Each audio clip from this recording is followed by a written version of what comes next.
देश में इतनी बड़ी ट्रेजेडी होती है, 27 लोगों को मार दिया जाता है और इन्हें सरकार, होम मिनिस्टर, डिफेंस मिनिस्टर, इन सब से सवाल करना तो आता ही नहीं, अपनी ड्यू डिलिजेंस करनी भी नहीं आती। एक फोन कॉल से दूसरे देशों की वॉर रुकवाने वाले पॉपो अपने देश में आतंकवादी हमला नहीं रुकवा पाए और अंधभक्त मुझसे कह रहे हैं कि ऐसी बातों पर राजनीति और सवाल मत करो। तो कश्मीर एक ऐसा जोन है जहाँ पे हमारी आर्मी का भी प्रेजेंस बहुत है और वहाँ पे बहुत सारी सिक्योरिटी फोर्सेस भी तैनात हैं। तो ये क्वेश्चन अगर कोई सिटीजन पूछ रहा है, उसकी सरकार से कोई दुश्मनी नहीं है। जो भी क्वेश्चंस मैं ये देखती हूँ, खास करके ये जो एक है कि अगर आप कोई भी सवाल उठाएं तो आप सरकार के खिलाफ हैं या उसके साथ नहीं है, ये बिल्कुल भी नहीं सही है। मैंने जो बयान आपने चलाए और बाकी जिन लोगों के खिलाफ ये लोग कार्रवाई कर रहे हैं, मुझको लगता है उनके कोई भी ऐसे बयान या सवाल नहीं हैं जो कि भड़काऊबाजी हैं या बुरे हैं। इनफैक्ट वो लोग जेन्युइन क्वेश्चंस रेज कर रहे हैं जो हमारी सरकार को आंसर करना चाहिए। सो ये बहुत ही सिलेक्टिव अप्रोच है कि एक जो आपका बहुत ही कम्युनल प्रोपेगेंडा जो चल रहा है उसको आप बढ़ावा दें और जो लोग आपसे सेंसिबल क्वेश्चंस पूछ रहे हैं एज रिस्पॉन्सिबल सिटीजन्स, उनको आप टारगेट करें। तो ये तो इस सरकार की मतलब this has been the modus. मुझको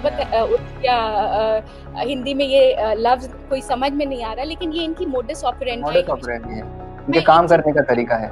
2008 जब मुंबई अटैक हुआ था, उसके बाद सबसे बड़ा सिविलियन अटैक है ये। और उस टाइम नरेंद्र मोदी जो गुजरात के चीफ मिनिस्टर थे, तो वो क्या कर रहे थे, जब 29 के मॉर्निंग तक, 26 में सीज शुरू हुआ, 29 मॉर्निंग तक टेररिस्ट को फाइट करते रहे हमारे सिक्योरिटी फोर्सेस वेरियस साइट्स में। तो Modi as the chief minister कहाँ पहुंचे थे? वो ओबेरॉय ट्राइडेंट के होटल के जिसको अंदर टेररिस्ट अटैक चल रहा था, वो बाहर वो पहुंचते हैं वहां और पहुंच के वो मीडिया से बात करते हैं और बात करके वो कहते हैं कि एक दिन पहले तब मनमोहन सिंह प्राइम मिनिस्टर था, उन्होंने एड्रेस टू द नेशन किया था। तो वो मोदी कहता है मीडिया को कि वो बड़ा डिसअपॉइंटेड है प्राइम मिनिस्टर से।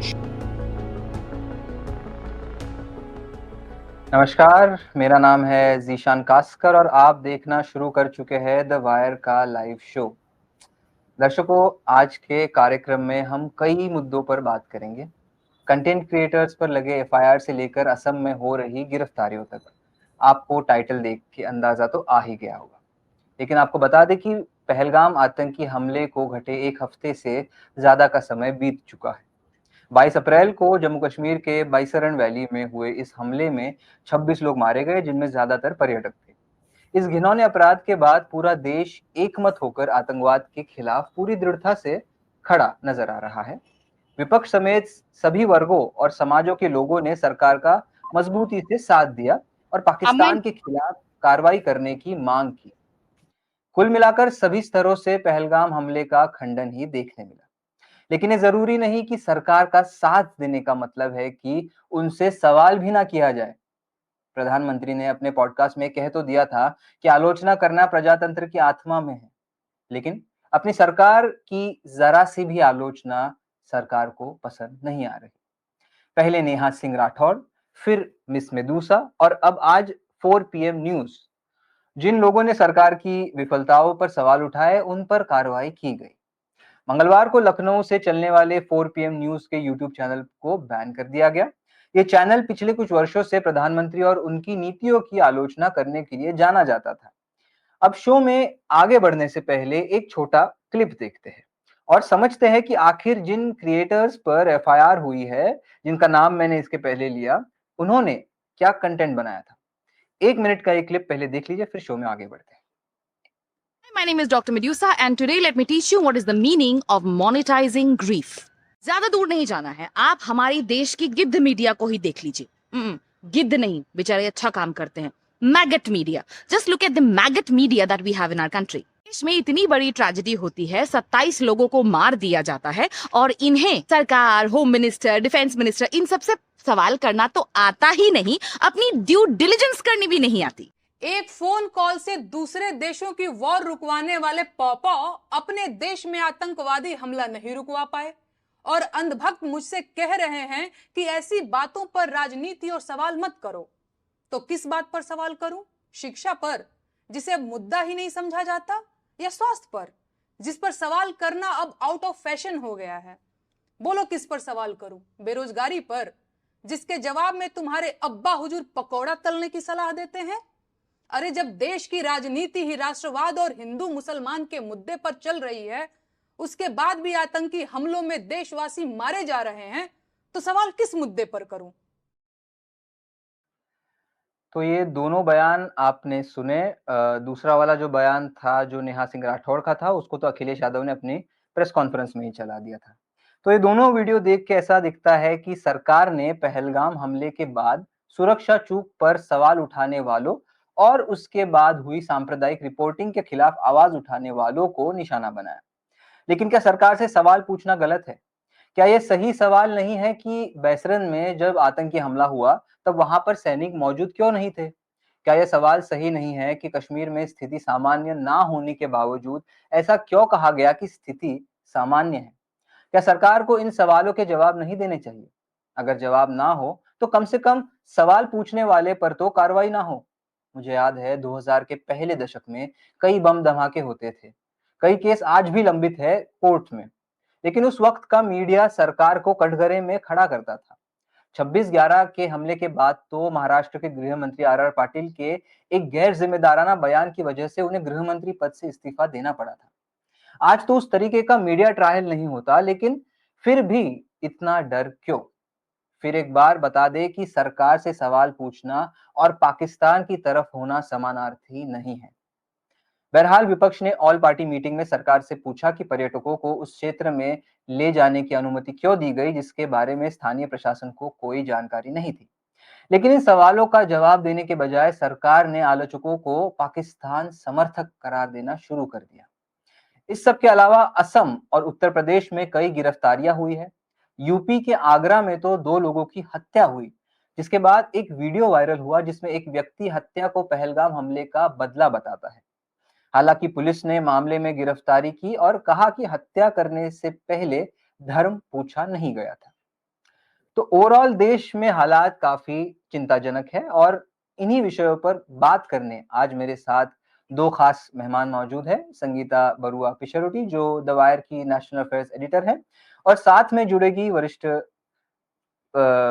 लॉयर वरीशा, जिनका नाम है वरीशा फरासत। ये लेखिका है और सांप्रदायिक हिंसा पर लिखती आई है। स्वागत है आप दोनों का इस कार्यक्रम में। संगीता, अगर आप मेरे साथ जुड़ी है तो सब आई थिंक संगीता नहीं आई है अभी तक, तो सबसे पहले मैं अपना रुख वरीशा की तरफ करूंगा। वरीशा, आपने कई सालों से ये सांप्रदायिक हिंसा जो हो रही है भारत में उसको देखा है।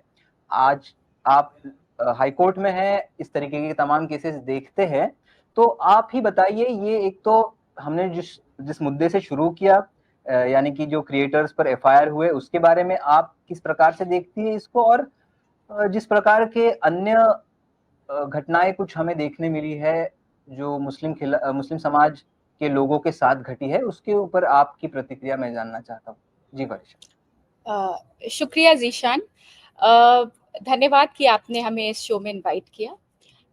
मैं कोशिश करूंगी कि आपके सामने 2 या 3 पहलू रखूं। आपने कई सारी बातें शो के शुरू में हमें बताई और वो बहुत ज़रूरी थी, क्योंकि आपने ये दिखाने की कोशिश करी कि देश में आजकल माहौल क्या चल रहा है। वो बहुत ही ज़रूरी है हमें इस पूरे टॉपिक को अच्छे से समझने के लिए। मैं 2 पहलू पे तवज्जो दूंगी। सबसे पहली बात ये है कि आप अगर देखिएगा कि पहलगाम में जब अटैक हुआ तो पूरा देश एक साथ जुड़ गया और सबने मजम्मत की, सबने खंडन किया।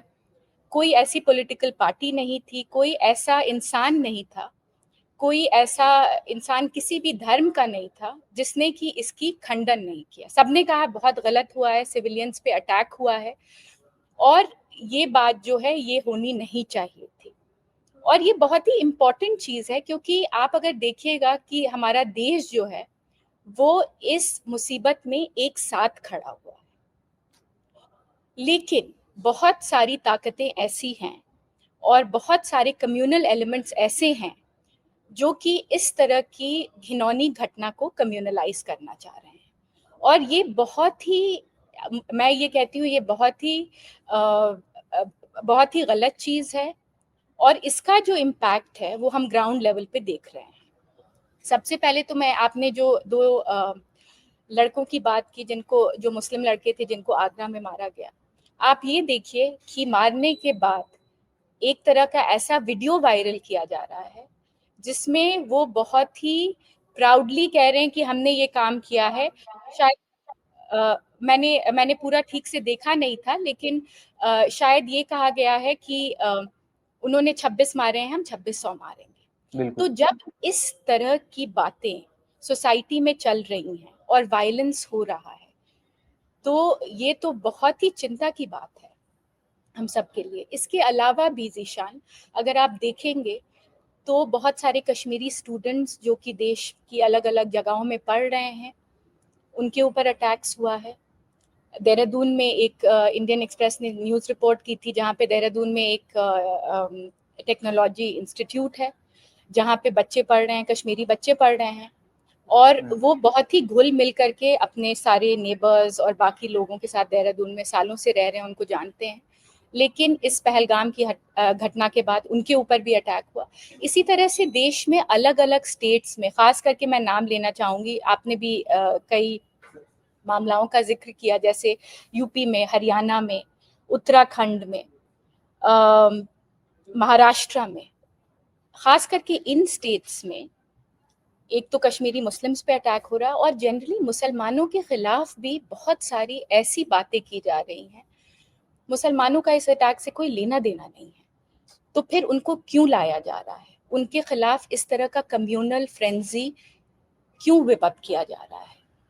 और ये मुझको सिर्फ ये लगता है ये इसलिए किया जा रहा है ताकि इसका किसी तरह से पॉलिटिकल माइलेज लिया जाए, क्योंकि हमारी सोसाइटी, जैसे मैंने शुरू किया था कहते हुए, कि हमारी सोसाइटी में कोई ऐसा इंसान आज नहीं मिलेगा इंडिया में जिसने ये नहीं कहा है कि जो पहलगाम में हुआ है वो गलत है। बिल्कुल। ये जिस प्रकार से मुंबई का भी एक वीडियो देखा मैंने, जहां पर एक सब्जी बेचने वाले को पीटा गया आरएसएस के गुंडों द्वारा, और पुलिस सामने खड़ी थी, बावजूद उसके कुछ कदम इन्होंने नहीं लिया। बीबीसी मराठी ने उसको रिपोर्ट किया था।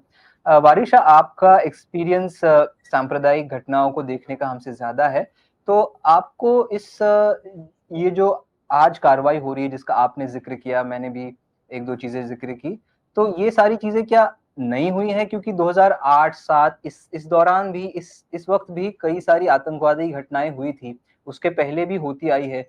तो क्या उसके रिस्पांस में लोग हमेशा इसी प्रकार का रिएक्शन देते थे, या आपको लगता है ये कहीं से, ये इनको एक सोशल मीडिया ने एक पूरा सिनारियो चेंज कर दिया है? नहीं, बिल्कुल।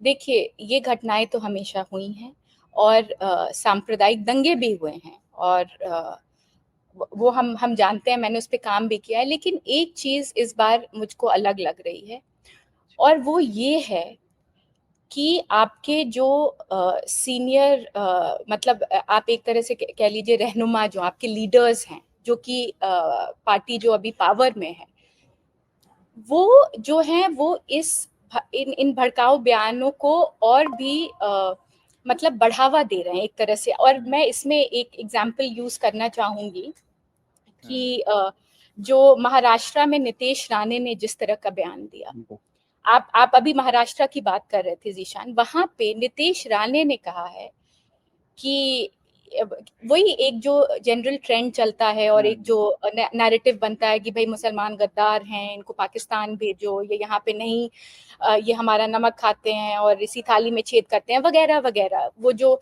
एक कम्युनल प्रोपेगेंडा और जो हेट्रेड मुसलमानों के खिलाफ हमेशा ये लोग पैदा करने की कोशिश करते हैं। तो आपका जो मिनिस्टर है वो ये कह रहा है ज़ीशान कि मुसलमानों का इकोनॉमिक बॉयकॉट करो, सिर्फ हिंदुओं से सामान खरीदो जी। तो मुझको लगता है कि ये डिफरेंस आप जो पूछ रहे थे, मैं ये कह रही थी कि इस जो पार्टी पावर में है उसके जब सीनियर नेता इस तरह की बयानबाजी करेंगे तो आप ये बताइए कि हमारा देश कहाँ जाएगा। और जो लोग माइनॉरिटीज़ हैं, जो ऑलरेडी, जैसे कश्मीरी मुसलमान, मैं आपको बता सकती हूँ कि कितने लड़के और कितने सारे लोग पूरे देश में डरे हुए हैं। उन्होंने कुछ नहीं किया है उनको, और वो ये भी जानते हैं कि जो हुआ है बिल्कुल गलत हुआ है, और उनका पहलगाम के साथ कोई लेना देना नहीं है, उनका ना उस चीज़ के साथ कोई समर्थन है, उन्होंने खंडन किया है। लेकिन फिर भी लोग डरे हुए हैं, एक माहौल ऐसा है कि पता नहीं क्या होगा। और एक चीज़ मैं और इसमें आपको बताना चाहूँगी और जोड़ना चाहूँगी। अल जज़ीरा में एक बहुत ही लंबी सी रिपोर्ट निकली थी जिसमें ये है कि एक तरह का हिंदुत्व पॉप आजकल चल रहा है, बिल्कुल। जिसमें ये गाने, जो भड़काऊ गाने टाइप के हैं कि मुसलमानों को भगाओ या जो भी, तो ये सारी चीज़ें सोशल मीडिया में अब जिस स्पीड से चलती हैं और जिस एक्सटेंट तक फैली हुई हैं, पूरे देश में इनका कवरेज है, व्हाट्सएप ग्रुप से चल रही हैं, तो वो जो है, पहले जो सांप्रदायिक दंगे होते थे वो भी बहुत ही भयानक थे, वो भी बहुत खराब थे, उसमें भी बहुत लोगों ने अपनी जानें गंवाई। लेकिन अब जो है, जो स्पीड ऑफ इंटरनेट है, और जो एक हमारे सोसाइटी में एक जो नफरत का जो बीज है जो बो दिया गया है कि मुसलमानों को हटाओ या यहाँ से निकालो, या ये पाकिस्तान को सपोर्ट करते हैं, तो ये सारी चीज़ें जो हैं, ये बहुत ही, मुझको तो, मैं आपको क्या बताऊं, मैं कभी कभी सोचती हूँ कि हम कहाँ आ गए हैं जी। और हमारा जो नेशनल नैरेटिव है वो कितना नीचे गिर गया है कि हम अपनी इंसानियत एक तरह से खो बैठे हैं। हमें पहलगाम की जो विक्टिम्स हैं उनके साथ खड़े रहना चाहिए और एकजुट होकर के जो भी जवाब हमारी गवर्नमेंट देगी, सारे सिटीजन उसके साथ हैं। बिल्कुल, जैसा कि आपने राइटफुली पॉइंट आउट किया कि हम सिटीजन सारे, जो गवर्नमेंट करेगी उसके साथ है, ये कहीं भी इसमें दो राय नहीं है। लेकिन इसके बावजूद जो सिक्योरिटी लैप्सेस है उनके बारे में सवाल करना और उसके बाद इस तरह की कार्रवाई होना, मैं वारिशा आपसे यही सवाल करूंगा। लेकिन उसके पहले जो आपने जिक्र किया महाराष्ट्र का, तो मैं एक थोड़ा सा उसमें ये एक चीज बता दूं कि जो नीतीश राणे है वो ऐसे कोई टू टायर नेता या कहे कि छोटे नेता नहीं है, वो एकदम मेन स्ट्रीम नेता है जो हमारे जिले के और दो जिलों के, जहां से मैं आता हूँ, रत्नागिरी और सिंधुदुर्ग, जो सदन कोकण जिसको कहा जाता है, वहां के एक प्रमुख नेता है। और जो प्रमुख नेता जब भी अब हमारे समाज में कोई बात करता है तो वो बात रह जाती है समाज में, ऐसा नहीं है कि वो लोग भूल जाते हैं, क्योंकि एक बड़े नेता ने उसको कहा है। तो इसका परिणाम क्या होगा वो तो हम देख ही रहे हैं, कुछ कुछ परिणाम तो हम देख रहे हैं, नफरत, ये जो नफरत उभर के आ रही है इसके जरिए। लेकिन और भी इसका क्या हो सकता है, ये चिंता आपके जैसे हमें भी सता रही है। लेकिन जो इस लाइव का एकदम जो मेन फंडामेंटल हमारा मुद्दा था कि जो क्रिएटर्स और यूट्यूबर्स के ऊपर एफआईआर की जा रही है और यूट्यूबर्स को बैन किया जा रहा है, इंडियन यूट्यूबर्स को, तो आप इसके लीगल पहलू को कहाँ तक सही या गलत देखते हैं? जो कहा जा रहा है कि ये सॉवरेनिटी के लिए खतरा है, इन लोगों का कंटेंट, जो भी हमने क्लिप्स भी दिखाए शुरुआती इस लाइव की शुरुआत में, तो आपकी इस पर क्या राय है, जो सरकार इन क्रिएटर्स पर जो कार्रवाई कर रही है? नहीं, ये बहुत ही अहम सवाल है। इसमें ये है कि हर सिटीजन को, हर नागरिक को ये हक है कि जब इतनी बड़ी कोई घटना हो जाए, तो जैसे आपने अपने शो के शुरू में पूछा कि सिक्योरिटी फोर्सेस कहाँ थी, क्या लैप्सेस हुए, क्या कोई इंटेलिजेंस लैप्सेस हुए, क्या ये चीज़ रोकी जा सकती थी, और इस तरह के सवाल, क्योंकि अगर हम देखेंगे तो कश्मीर एक ऐसा जोन है जहाँ पे हमारी आर्मी का भी प्रेजेंस बहुत है और वहाँ पे बहुत सारी सिक्योरिटी फोर्सेस भी तैनात हैं। तो ये क्वेश्चन अगर कोई सिटीजन पूछ रहा है, उसकी सरकार से कोई दुश्मनी नहीं है। जो भी क्वेश्चंस मैं ये देखती हूँ, खास करके ये जो एक है कि अगर आप कोई भी सवाल उठाएं तो आप सरकार के खिलाफ हैं या उसके साथ नहीं है, ये बिल्कुल भी नहीं सही है। मैंने जो बयान आपने चलाए और बाकी जिन लोगों के खिलाफ ये लोग कार्रवाई कर रहे हैं, मुझको लगता है उनके कोई भी ऐसे बयान या सवाल नहीं हैं जो कि भड़काऊबाजी हैं या बुरे हैं। इनफैक्ट वो लोग जेन्युइन क्वेश्चंस रेज कर रहे हैं जो हमारी सरकार को आंसर करना चाहिए। और इनफैक्ट पता है क्या होता है जीशान, अब अक्सर ये हो रहा है कि जो भड़काऊ बयान दे रहे हैं उनके खिलाफ कोई कार्रवाई नहीं हो रही है।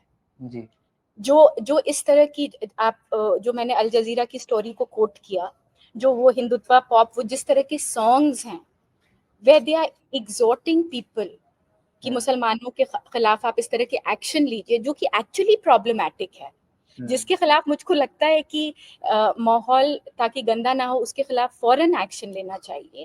सरकार वो सब चीजों को वो नहीं देख पा रही है।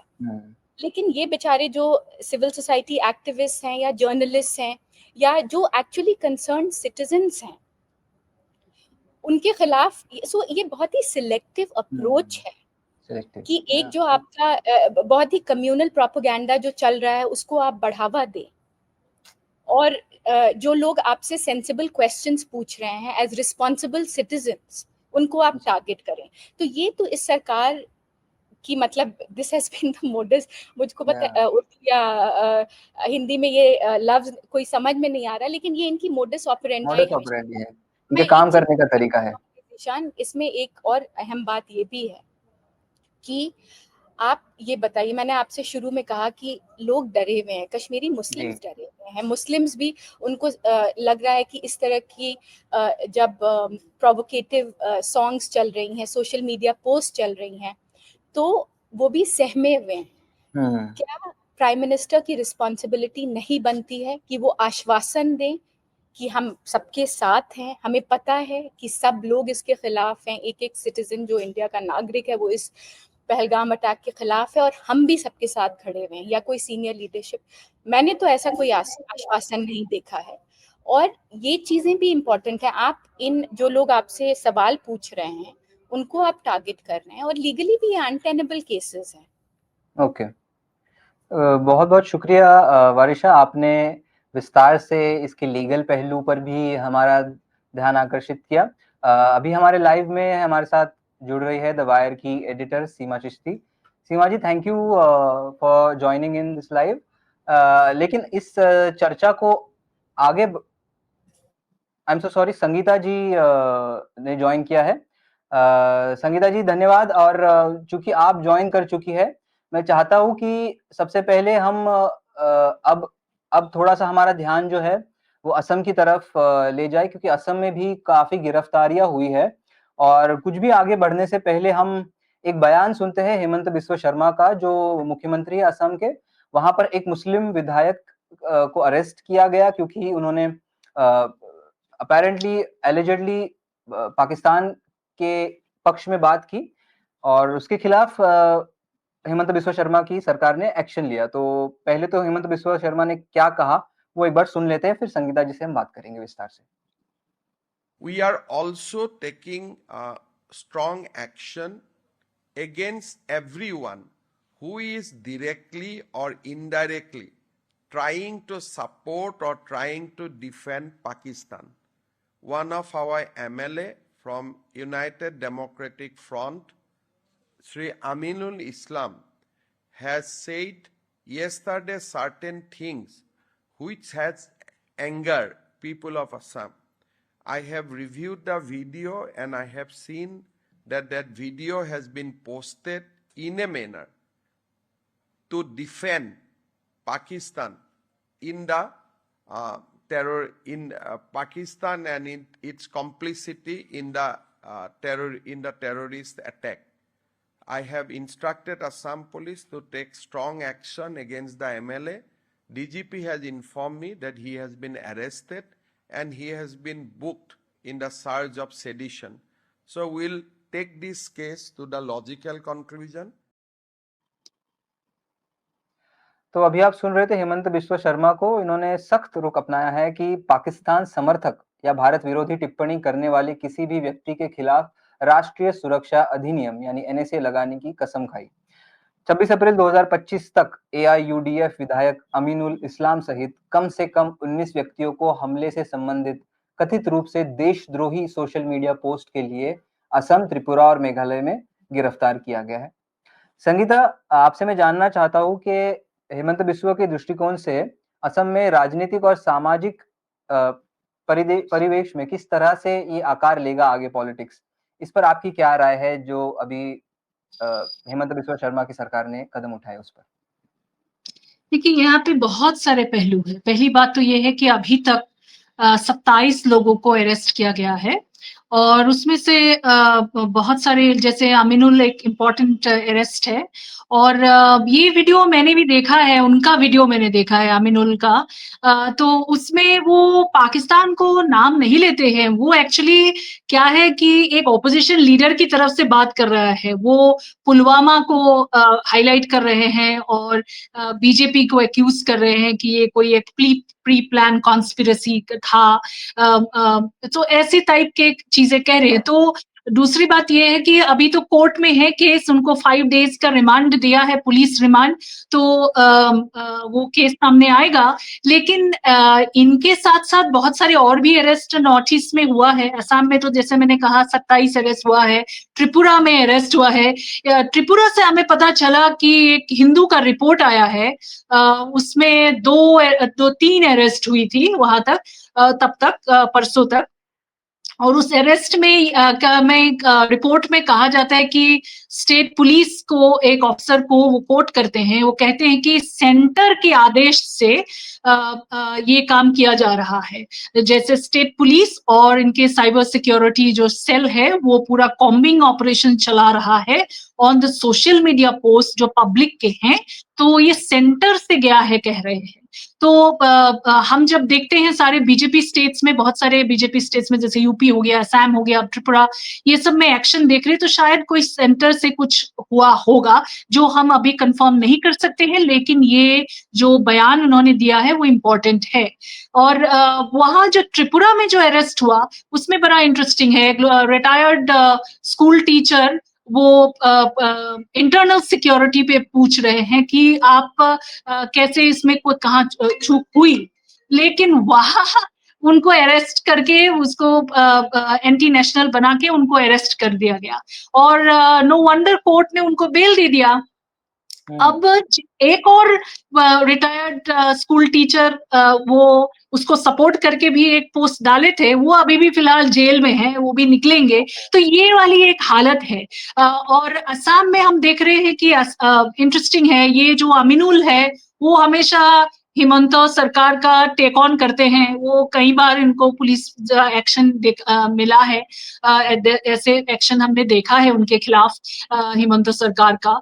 तो ये जो जैसे एक ऑपोजिशन के में जो लोग हैं उनपे एक जैसे साइलेंस करने का एक तरीका है, ऐसा भी मुझे लग रहा है। क्योंकि एक और अरेस्ट में सामने लाना चाहूंगी यहाँ पे, वो है एक असम के women journalist Dimple Borooah. So she actually, जब ये रिसेंट बड़ा प्रोटेस्ट हुआ था मीडिया की तरफ से, एक मीडिया के जो जर्नलिस्ट है उनको अरेस्ट कर लिया गया था रिपोर्टिंग करते हुए, दिलवार हुसैन मौजूमदार। तो उनके जो अरेस्ट के खिलाफ बहुत सारे लोग सामने खड़े थे, उनमें से ये डिम्पल बरुआ भी बहुत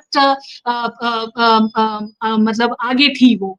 तो अब हम देखते हैं कि उनके खिलाफ भी एक FIR लॉन्च हुआ, उनको अरेस्ट किया गया। हालांकि उन्होंने भी वो एक प्री प्लान्ड अटैक जैसे एक कमेंट किया था। But that is very interesting कि कमेंट जो आया ना, वो लोकल रिपोर्ट में जो कुछ आया, किसी का कमेंट कर रहे थे, कोई कमेंट कर रहे थे उस लोकल रिपोर्ट में, उसके बेसिस पे आया। और उसके बाद उन्होंने फेसबुक में से वो हटा भी दिया, पर फिर भी उनके दरवाजे पे पुलिस आई और उनको अरेस्ट करके ले गए। तो ये एक बहुत इंटरेस्टिंग मतलब डेवलपमेंट्स हमें देखने को मिल रहे हैं। हम तो यूपी में भी देख रहे हैं जो हुआ है, वहां पे भी ये डॉक्टर मेडुसा असम से ही बिलोंग करती हैं। तो ऐसे केसेस हमने देखा है। बट मैं क्विकली एक चीज कहना चाहूंगी कि मुझे लगता है कि लोगों में जो गुस्सा है, लोगों में जो इंटरनल सिक्योरिटी पे क्या वो फेलियर था, इंटेलिजेंस फेलियर था, ये सारे सवाल जो लोगों के मन में है, वो सोशल मीडिया बहुत एक्टिव है आजकल, तो लोग सोशल मीडिया में, तो वहां वो बोलने जा रहे हैं और बोल रहे हैं। तो मुझे लगता है कि सरकार की तरफ से एक कोशिश है कि वो नैरेटिव को रोका जाए। देखिए, मैं एक चीज याद दिलाना चाहूंगी कि 2008 के बाद 2008 जब मुंबई अटैक हुआ था उसके बाद सबसे बड़ा सिविलियन अटैक है ये। और उस टाइम नरेंद्र मोदी जो गुजरात के चीफ मिनिस्टर थे, तो वो क्या कर रहे थे, जब 29 के मॉर्निंग तक, 26 में सीज शुरू हुआ, 29 मॉर्निंग तक टेररिस्ट को फाइट करते रहे हमारे सिक्योरिटी फोर्सेस वेरियस साइट्स में। तो Modi as the chief minister कहाँ पहुंचे थे, वो ओबेरॉय ट्राइडेंट के होटल के जिसको अंदर टेररिस्ट अटैक चल रहा था, वो बाहर वो पहुंचते हैं वहां, और पहुंच के वो मीडिया से बात करते हैं, और बात करके वो कहते हैं कि एक दिन पहले तब मनमोहन सिंह प्राइम मिनिस्टर था, उन्होंने एड्रेस टू द नेशन किया था, तो वो मोदी कहता है मीडिया को कि वो बड़ा डिसअपॉइंटेड है प्राइम मिनिस्टर से, कि प्राइम मिनिस्टर ने मतलब जो जिसपे वो इनका एक्सपेक्टेशन जो था लोगों का उस पे वो खड़ा नहीं उतरा, और वो डिमांड कर रहे थे कि चीफ मिनिस्टरों का एक इंटरनल सिक्योरिटी पे मीटिंग किया जाए, प्राइम मिनिस्टर को डिमांड कर रहे थे। और बड़ा इंटरेस्टिंग बात यह है कि एक दिन पहले ही 28 की बात कर रही हूँ मैं, 28 नवंबर की बात कर रही हूँ, 27 नवंबर में उनके पार्टी ने कहा कि ये फुल स्केल वॉर है इंडिया पे और हम सरकार के साथ है, that government of the day के हम साथ है, एकजुट है। और उसके बाद नेक्स्ट डे ही मोदी जाता है वहां और वो पॉलिटिक्स करते हैं। और उसके बाद क्यों पॉलिटिक्स वो करते हैं, क्योंकि अगला दिन 29 को हम देखते हैं कि बीजेपी बहुत सारे हर नेशनल न्यूज़पेपर्स में बड़ा बड़ा फुल पेज एड्स निकालते हैं, और वो कहते हैं कि सरकार वीक है और टेरर को रोक नहीं पा रहे हैं, तो बीजेपी को वोट दीजिए। और 29 को इलेक्शन था, दिल्ली का असेंबली इलेक्शन था, और फिर मार्च आई थिंक दिसंबर 4 या 4 तारीख को मेरे ख्याल से राजस्थान में इलेक्शन था, तो जहां पे कांग्रेस पावर में थी। तो मेरे को ये है कि आप इलेक्शन तो जब तक 29 मॉर्निंग तक security forces terror act fight कर रहे हैं, आप वहां जगह पे पहुंचते हैं और आप इलेक्शनरिंग करते हैं, आप एक नैरेटिव बिल्ड करते हैं सरकार के खिलाफ, गवर्नमेंट ऑफ द डे के खिलाफ। और यहाँ हम देखते हैं कि जब आप सरकार में होते हैं, आप बिजी इलेक्शनरिंग में ही है, आप पार्टी मीटिंग में भी, आप पार्टी मीटिंग में भी नहीं पहुंच पाते हैं। और आप अभी साइलेंट भी है जब आप ऑपोजिशन मांग रहे हैं कि एक ऑल पार्लियामेंट का डिस्कशन हो, इस पे एक सेशन हो, और तो आप चुप है। वो अटैक एक टेरर अटैक था और आज एक टेरर अटैक है। तो उस टाइम में भी लोगों का सेंटिमेंट्स बहुत रॉ था, और उस टाइम प्राइम मिनिस्टर, आज के प्राइम मिनिस्टर, उस टाइम के गुजरात चीफ मिनिस्टर पॉलिटिकिंग ही कर रहे थे। तो आज जब वो प्राइम मिनिस्टर की जगह पे हैं, तो उनको डर है कि वो नैरेटिव जो है वो उनके खिलाफ जा सकता है। तो मुझे लगता है ये जितने भी अरेस्ट हुए हैं बीजेपी स्टेट में, उनको as journalist we need to look at it as some sort of an attempt, एक अटेम्प्ट किया जा रहा है कि ये जो मीडिया में जो एक पब्लिक का जो नैरेटिव है उसको कंट्रोल किया जाए और उसको बदला जाए। और मोदी जो एक स्ट्रॉन्ग मैन का जो एक इमेज है, जो मोदी है तो मुमकिन है और मोदी है तो अच्छे दिन आएंगे, तो ये वाला में दोबारा वापस लाने की कोशिश मुझे लगता है, क्योंकि बिहार इलेक्शन सामने है, तो ये इलेक्शन में ही जोर है। तो ये मुझे लगता है कि जर्नलिस्ट, मुझे, आपको, हम सबको, इस सब को ये पूरे 360 डिग्री व्यू लेना चाहिए। संगीता जी, बहुत बहुत शुक्रिया, आपने इतना होलिस्टिक व्यू दिया। सबसे पहले तो आपने वो सारी केसेस हमें काउंट करवाए कि आज के दिन में क्या क्या हो रहा है त्रिपुरा में, और ये तो बड़ा आश्चर्यजनक है कि कुछ लोगों को सिमिलर केसेस जैसे मेदुसा और उनके ऊपर है कि बस क्वेश्चन करने के लिए सरकार को उनके ऊपर केस FIR की जा रहे हैं, अरेस्ट तक हो रहे हैं। और दूसरी सबसे ज्यादा महत्वपूर्ण बात आपने ये कही कि जो आपने पूरा सिलसिला समझाया 26/11 का, जो 29 तक की घटना, आपने एक पूरा चित्र हमारे सामने प्रेजेंट किया। एक मैं बात जस्ट कहना चाहता हूँ कि पब्लिक मेमोरी कितनी कमाल की चीज है कि मतलब लोग जो ये सारी बड़ी बड़ी चीजें हैं जिन्हें आप जैसे पत्रकार हमें बार बार याद दिलाते हैं, वो एक तरीके से भूल शायद चुके हैं। लेकिन हमारी खुशकिस्मती है कि आप जैसे पत्रकार है जो वही चीजें हमें याद दिलाते हैं कि किस प्रकार से प्रधानमंत्री मोदी जिस दिन 26/11 हुआ, एक दिन भी ना रुक के वहां पर राजनीति करना उन्होंने शुरू किया था। खैर, हम कोई कंपैरिजन नहीं कर रहे, लेकिन एक सवाल जरूर पूछ रहे हैं कि क्या सरकार से सवाल पूछना गलत है? संगीता, आप इसके ऊपर क्या लगता है आपको इन सभी लोगों के ऊपर और कार्रवाई होगी? और इससे जुड़ा हुआ मेरा एक और सवाल है, क्योंकि आपने बहुत इसमें इलेक्शन की बात की, बिहार की बात की कि प्रधानमंत्री वहाँ पे नहीं पहुंचे, ऑल पार्टी मीटिंग में नहीं पहुंचे और बिहार में चले गए और वहाँ पे अंग्रेजी में एक बयान दे दिया और फलाना बाकी चीजें भी कर दी। तो मेरा आपसे सीधा सवाल है कि क्या हिमंत बिस्व शर्मा भी, क्योंकि अब असम में चुनाव है और बड़े ही हाई स्टेक्स वाले चुनाव है, गौरव गोगोई भी इसमें बहुत देर से बहुत सालों से इसमें एक अपनी रुचि बनाए हुए है और कांग्रेस पार्टी मजबूती से इस बार लड़ती हुई शायद हमें दिख रही है। तो क्या ये जो कार्रवाइयां की जा रही है वो असम के विधानसभा चुनाव से रिलेशन है इसका कोई? आपको क्या लगता है? नहीं जरूर है। एक तो मतलब आप देखिए, आप डेवलपमेंट पे वोट तो आप मांग नहीं रहे हैं, ना चाहते हैं। आप चाहते हैं कि लोगों को डिवाइड करके ही वोट मांगी जाए। पुलवामा जब हुआ था, जब हमने देखा कि उसको रैलीज में इस्तेमाल किया गया, हमने देखा। तो अभी हम देखा नहीं इस बार पहलगाम में उन्होंने क्या कैसे मतलब इतना इस्तेमाल करते हुए, बस वो उन्होंने अंग्रेजी में एक बयान दिया जो मुझे लगा एक मैसेज वो भेजना चाह रहे थे इलेक्शन रैली से कि टू द आउटसाइड वर्ल्ड, बाहर के दुनिया को, क्योंकि इसलिए वो अंग्रेजी में उन्होंने ये मैसेज दिया। और मैसेज भी कि हम मतलब उनके जहां है वहां तक ढूंढ के निकालेंगे। ये वाली जो मैसेज है वो भी एक मोदी का जो एक स्ट्रॉन्ग मैन का जो इमेज है, और वही वाला इमेज वो आगे बढ़ाने की कोशिश किया मुझे लगा। और लेकिन वो जो मैसेज उन्होंने वहां से दिया, क्या वो डोमेस्टिक पब्लिक को इम्प्रेस कर पाया? तो मुझे लगता है कि वो नहीं कर पाया। तो क्योंकि नहीं तो ये सोशल मीडिया में और वगैरह में इतना जो लोगों का जो सवाल पूछने का जो तरीका मतलब जो है, जो एक हम देख रहे हैं वो कंटिन्यूइंग है। लेकिन इसीलिए मुझे लगता है कि पुलिस एक्शन जितना हो सके वो कराए, क्योंकि पुलिस एक्शन के पीछे क्या है? कोर्ट में जब आप जाएंगे, कोर्ट तो आपको बेल दे देगा, लेकिन पुलिस एक्शन का मतलब क्या है? आपको डराना, आपको डराने का काम कर रहे हैं। तो अगर आप डराने का काम कर रहे हैं तो इसका मतलब आप किसी चीज से डर रहे हैं। तो मुझे लगता है वो इसी से ही डर रहे हैं कि एक तो नैरेटिव बिल्ड हो रहा है, पब्लिक नैरेटिव, उस पे उनका जो कंट्रोल, मुझे लगता है वो कंट्रोल कम होती दिख रही है। तो यही मैं देख रही हूँ, और उसी में वही पार्ट, उसी का ही हिस्सा है हिमंत बिस्व शर्मा, क्योंकि इलेक्शन आ रहा है, बीजेपी से ही तो लड़ेंगे। तो पार्टी के खिलाफ जो मोदी जी को ही आगे बढ़ा के वो लड़ते हैं, सारे स्टेट्स में सभी ऐसे ही लड़ते हैं। तो अगर मेन लीडर ही थोड़ा वीक दिख जाए तो वो थोड़ा सा जो है फाउंडेशंस वो थोड़ा हिलता है।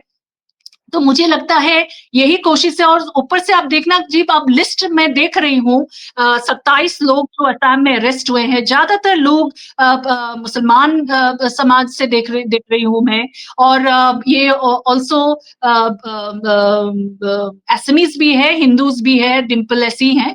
बट ये थोड़ा सा ऐसे भी मैं देख रही हूँ, इनिशियल अरेस्ट जो मैं देख रही थी, तो ये भी एक देख रही थी जैसा एक माहौल भी बनाने का कोशिश था कि कम्युनलाइज भी किया जाए इसको, कि ये लोग यहाँ इंडिया में रहते हैं और पाकिस्तान को सपोर्ट करते हैं। हालांकि अमीनुल ने कोई पाकिस्तान को सपोर्ट करते हुए कुछ बोला नहीं, उन्होंने बीजेपी के खिलाफ बोला और बोला कि पुलवामा में जो हुआ था, हमें लगता है कि ये वही फोर्सेस कर रहे हैं। वो पॉलिटिकल लीडर है, पॉलिटिकल स्टेटमेंट दे रहे हैं। तो अगर पॉलिटिकल स्टेटमेंट के खिलाफ भी आप अगर एक्शन लेंगे तो हम देखेंगे अभी कोर्ट में क्या होता है।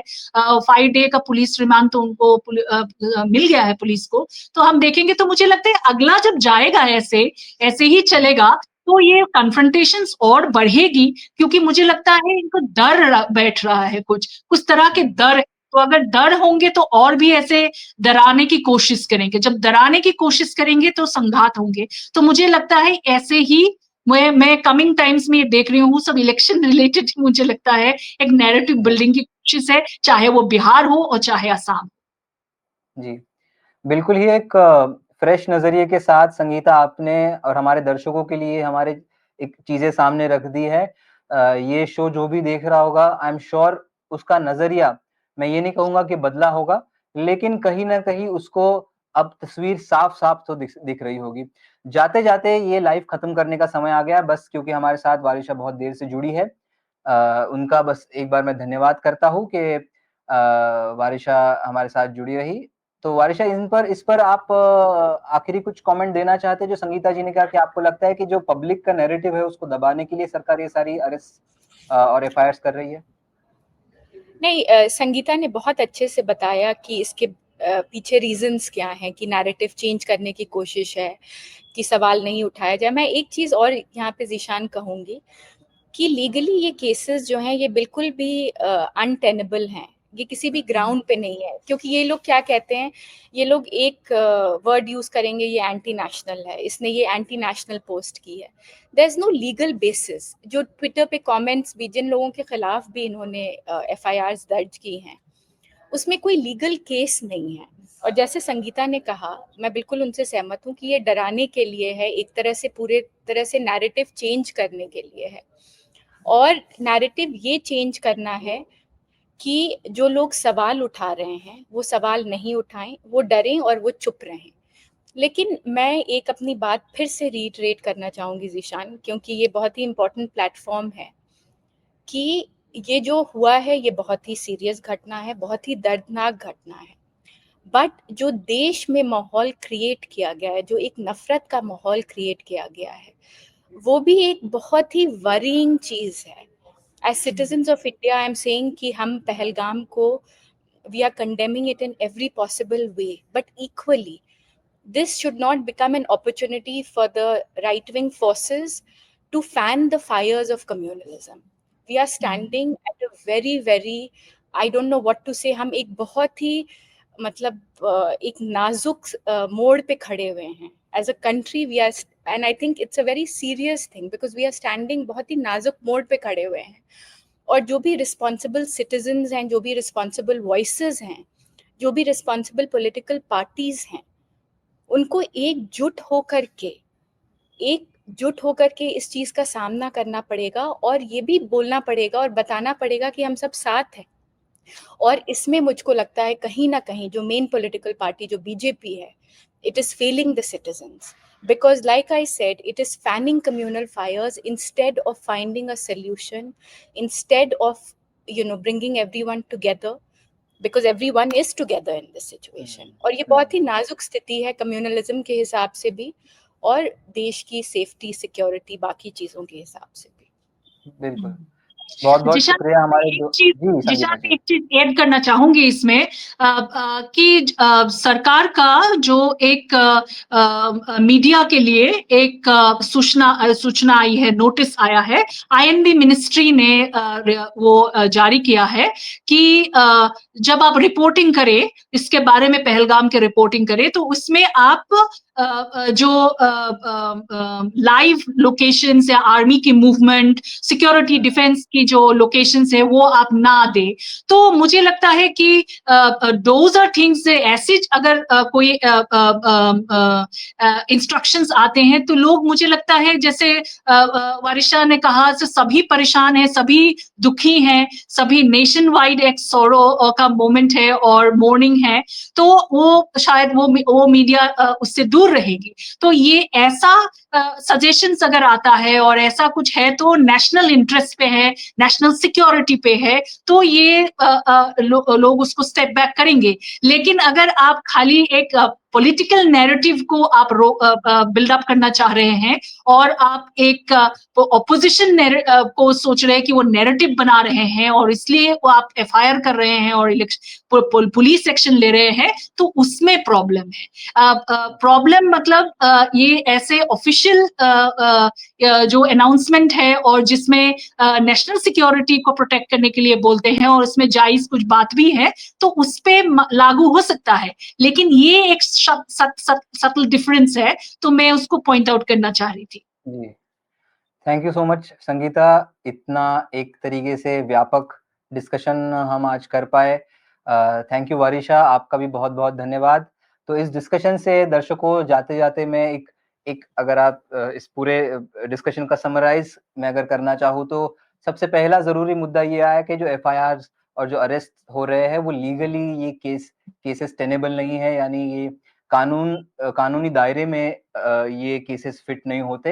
ये सबसे महत्वपूर्ण चीज हमें पता चली। उसके बाद दूसरी चीज जो ये इस डिस्कशन से बाहर आई है वो ये है कि एक सवाल बाहर आया है कि क्या जो डरा रहा है, क्या वो खुद ही तो नहीं डरा? जिस तरीके से संगीता ने कहा कि सरकार एक तरीके से इस पूरे नैरेटिव को चेंज करने की कोशिश कर रही है। तो ये बहुत 2 इम्पोर्टेंट चीज़ें हमारे इस पूरे लाइव से सामने आई। तो जिस प्रकार से जाते-जाते बस एक चीज़ कहूँगा कि कल सोमवार को जिस प्रकार से उमर अब्दुल्ला ने कश्मीर की असेंबली से एक चीज़ कही कि इस पहलगाम हमले का सहारा लेकर वो स्टेटहुड की डिमांड नहीं करेंगे। उसी प्रकार से पहलगाम हमले का सहारा लेकर देश में नफ़रत भी नहीं फैलानी चाहिए। आज मेरी तरफ से इतना ही। देश और दुनिया की ज़रूरी खबरों के लिए देखते रहे द वायर। द वायर के और वीडियोस देखने के लिए सब्सक्राइब करें और बेल आइकन पर क्लिक करें। स्वतंत्र पत्रकारिता की आर्थिक मदद करने के लिए डिस्क्रिप्शन में दिए गए लिंक पर जाएं और अपनी राशि चुनें।